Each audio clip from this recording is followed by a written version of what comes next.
We,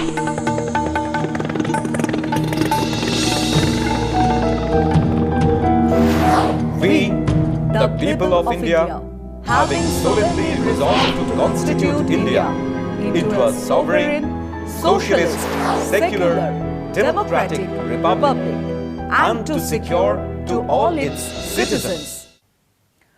শুরু করলাম আজকের চতুর্থ স্তম্ভ। আমি সুচন্দ্রিমা, নমস্কার।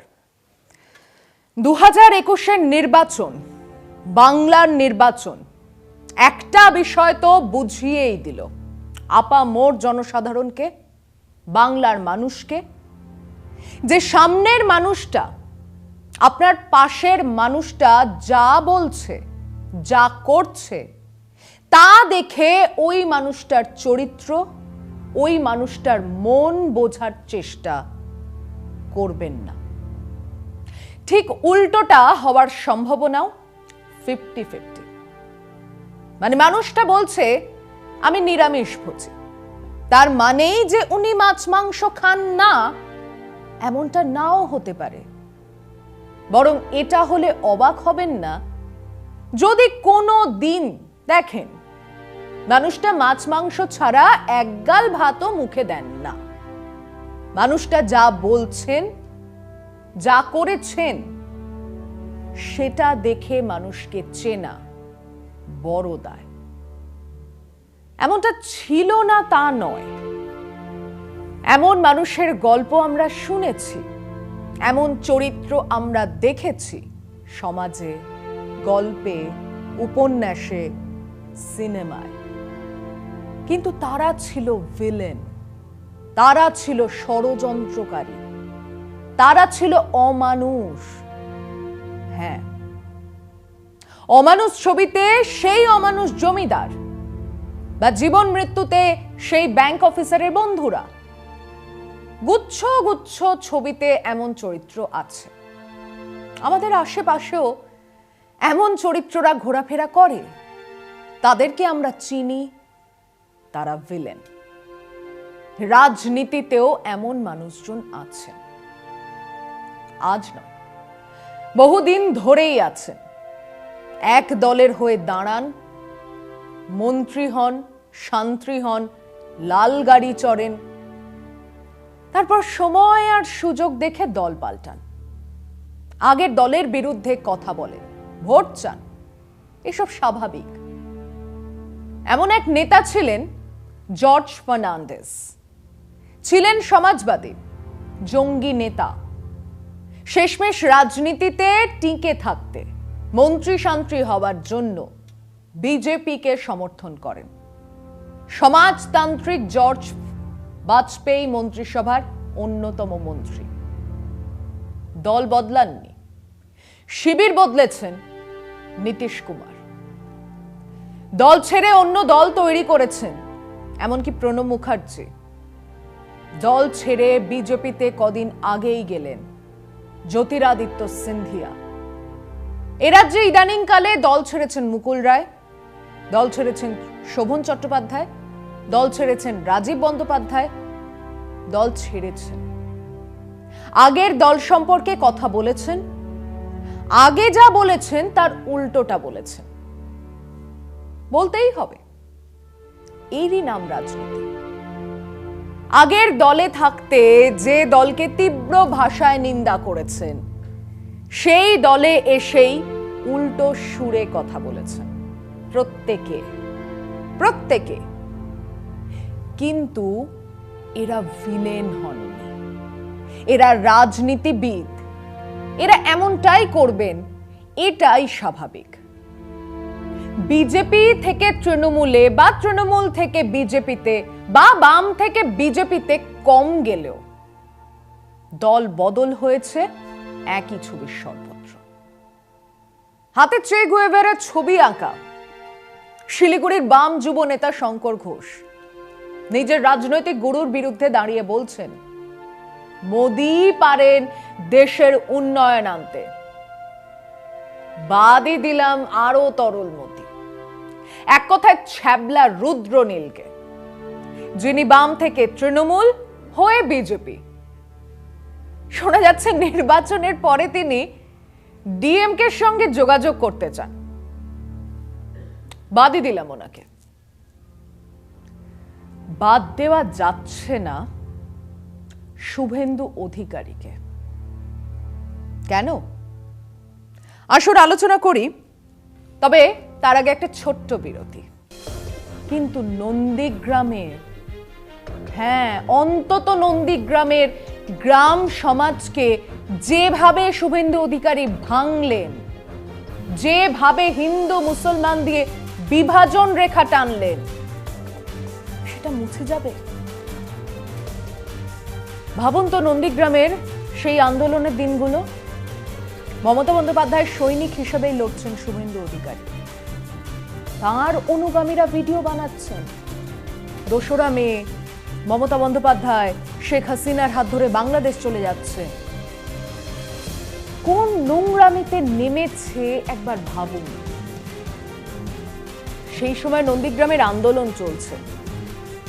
শুভেন্দু অধিকারী ডান হাতকে আবু সুফিয়ান, পুলিশ ঢুকছে ভাঙা বেড়া দিয়ে, একধারে পুজো হচ্ছে, শাঁখ বাজছে, অন্যধারে আজান পাঠ হচ্ছে। শুভেন্দু অধিকারী মাঠে নামার আগেই বলেছেন, আমরা 70% ভোট পাবো, ওরা 30% ভোট পাবে। মানে খুব পরিষ্কার, বিজেপি হিন্দুদের ভোট পাবে, তৃণমূল মুসলমানদের ভোট পাবে। এই দিয়ে শুরু হয়েছিল শুভেন্দুর প্রচার। না উন্নয়ন নয়, রাজনীতি নয়, পরিষ্কার ধর্মীয় মেরুকরণ। এতটা পরিষ্কার একজন বাদ দিয়ে কোনো বিজেপির নেতাও করেননি। যিনি করেছেন তার নাম যোগী আদিত্যনাথ। শুভেন্দু তাকেও পাল্লা দিয়ে জিতে গেছে।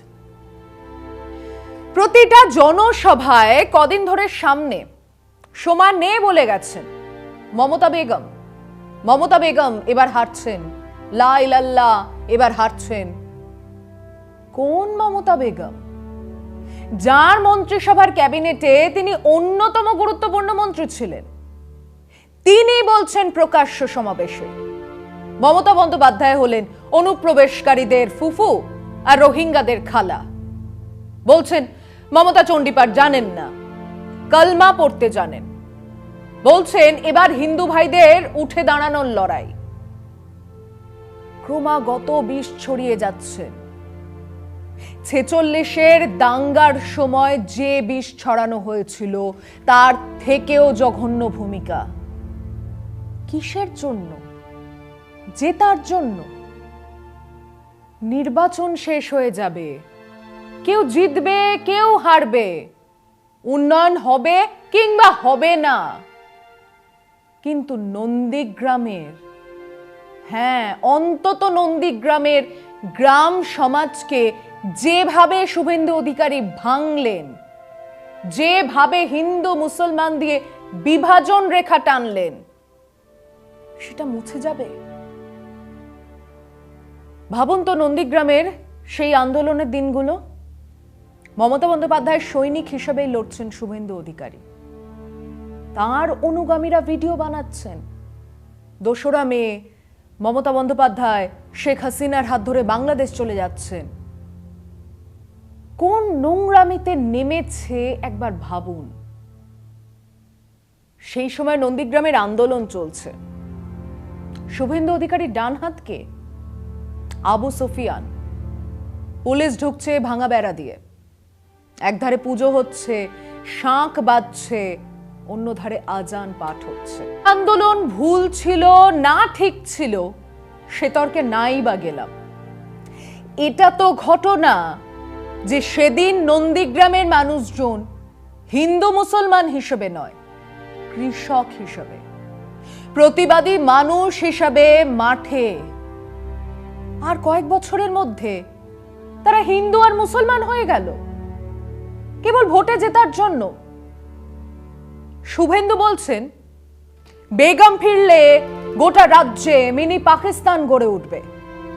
ঈদ মুবারক বলা তার অভ্যাস হয়ে উঠেছে, তাই তিনি দোলের দিনে দোল মুবারক বলছেন। বহু গ্রাম পঞ্চায়েত এলাকায় তিনি ছোট ছোট পাকিস্তান তৈরি করে রেখেছেন। ক্রিকেট ম্যাচে পাকিস্তান জিতলে তারা বাজি ফাটান। নন্দীগ্রাম কি তাদের হাতেই তুলে দিতে চান? তিনি বলছেন বাংলায় মমতা জিতলে পটকা ফাটবে পাকিস্তানে। হ্যাঁ, কোট আনকোট এই কথাগুলো তিনি বলছেন, সভায় সভায় বলছেন। সময় আরো একটা বিরতির, সঙ্গে থাকুন।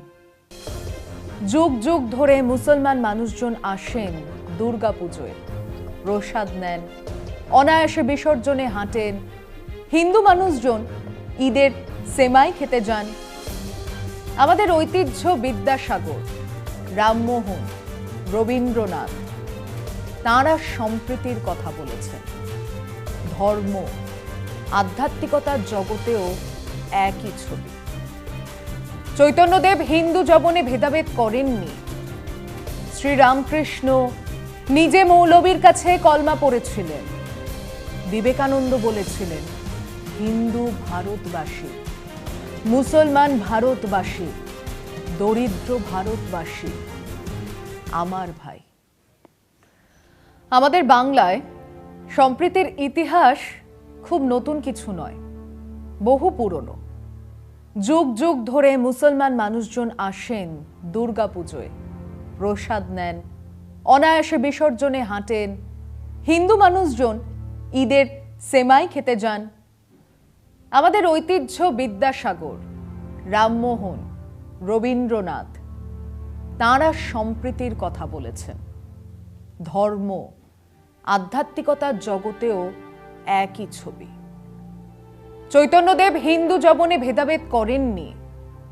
শ্রীরামকৃষ্ণ নিজে মৌলবীর কাছে কলমা পড়েছিলেন। বিবেকানন্দ বলেছিলেন হিন্দু ভারতবাসী, মুসলমান ভারতবাসী, দরিদ্র ভারতবাসী আমার ভাই।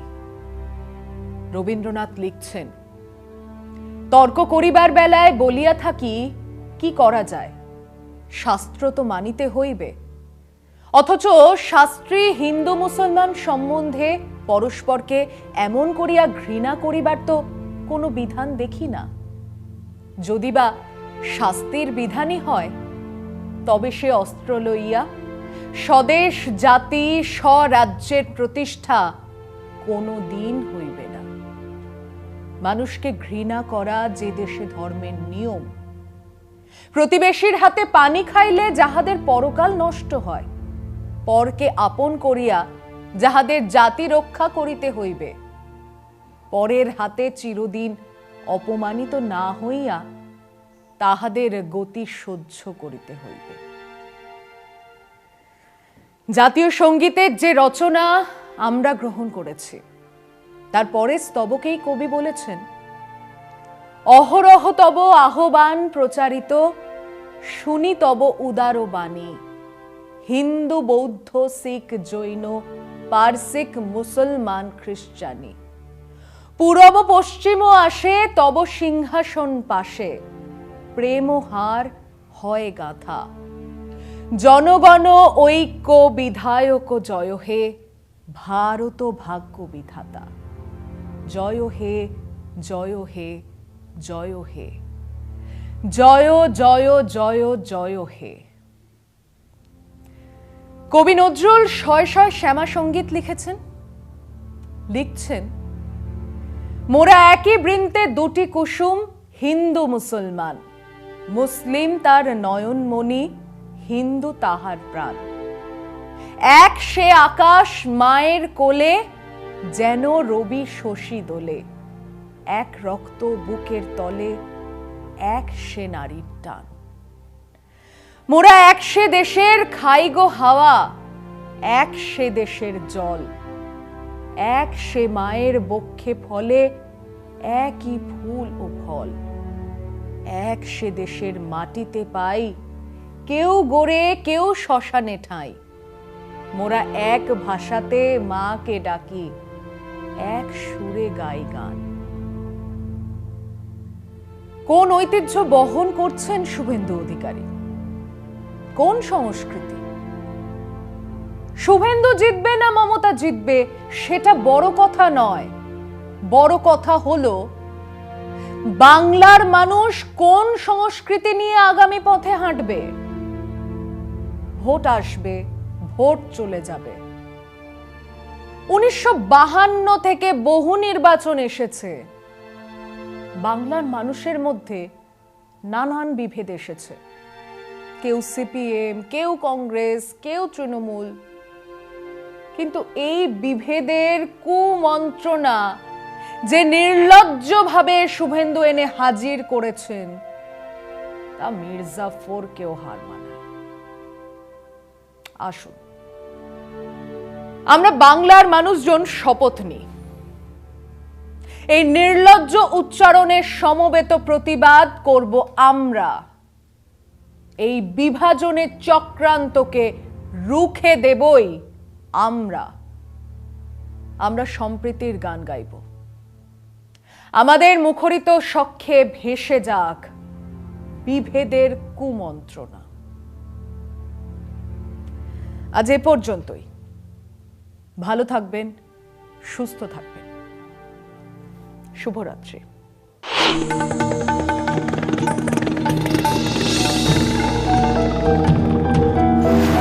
We, the people of India, having solemnly resolved to constitute India into a sovereign, socialist, secular, democratic republic, and to secure to all its citizens